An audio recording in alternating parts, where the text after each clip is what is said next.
Chelsea এবং বিশ্বকাপ জয়ী Argentina দলের জনপ্রিয় মিডফিল্ডার এনজো ফার্নান্দেজ সম্প্রতি এক সাক্ষাৎকারে নিজের মনের কথাগুলো খুলে বলেছেন। চলুন জেনে নেই এনজো ফার্নান্দেজ কোন কোন বিষয় নিয়ে কথা বলেছেন। এর মধ্যে রয়েছে এনজো ফার্নান্দেজের কিছু রোমাঞ্চকর স্বপ্নের কথাও। এনজো ফার্নান্দেজের স্বপ্ন হচ্ছে লিওনেল মেসির পর আর্জেন্টিনা দলের দলনেতা হওয়া। এনজো ফার্নান্দেজ তার ভবিষ্যতের পরিকল্পনা এবং দেশকে নিয়ে তার ভাবনাগুলো জানিয়েছেন। এনজো ফার্নান্দেজের রয়েছে আর্জেন্টিনা দলকে নেতৃত্ব দেওয়ার ইচ্ছা। আর্জেন্টিনার ক্যাপ্টেন হতে চান এনজো ফার্নান্দেজ। তিনি বলেছেন, আমি এই দায়িত্ব পেলে খুবই খুশি হব, এটা আমার স্বপ্ন। তবে কোচরাই ঠিক করবেন কখন এটা হবে অথবা আদৌ হবে কিনা।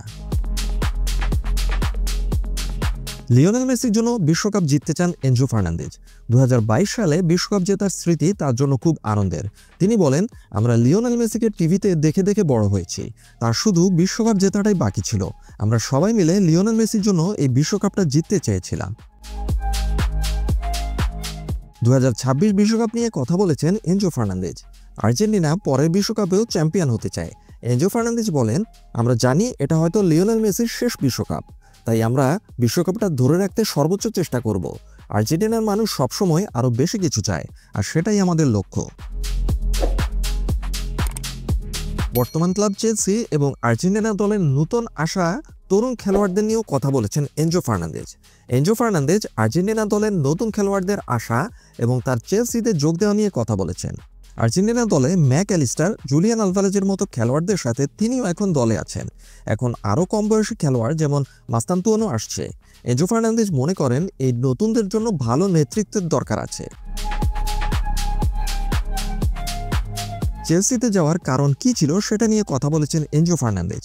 বেনফিকা থেকে 121 মিলিয়ন ইউরোর বিনিময়ে চেলসিতে যাওয়ার বিষয়ে তিনি জানান, চেলসির আগ্রহ শোনার পর তিনি কোনো দ্বিধা করেননি।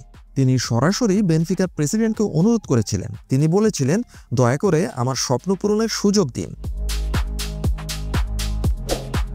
পুরনো একটি ভুল নিয়েও কথা বলেছেন এনজো ফার্নান্দেজ। সে বিষয়ে তিনি আফসোস প্রকাশ করেছেন। এনজো ফার্নান্দেজ একটি পুরনো বর্ণবিদ্বেষী ভিডিও পোস্টের জন্য আবারও দুঃখ প্রকাশ করেছেন। ভুল স্বীকার করে তিনি বলেছেন, ওই ঘটনা আমার আসল ভাবনা ছিল না। আমি সব ধরনের ভেদাভেদের বিরুদ্ধে, আমি বৈষম্যের বিরুদ্ধে। তিনি জানিয়েছেন, তিনি ছুটি বাতিল করে সেই মানুষগুলোর সাথে দেখা করে ব্যাপারটা মিটিয়ে নিয়েছেন।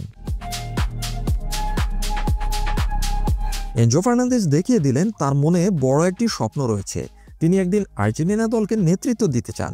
তিনি শুধু একজন ভালো খেলোয়াড়ই নন, তিনি ভবিষ্যতে আর্জেন্টিনার জন্য যোগ্য নেতা হতে চান।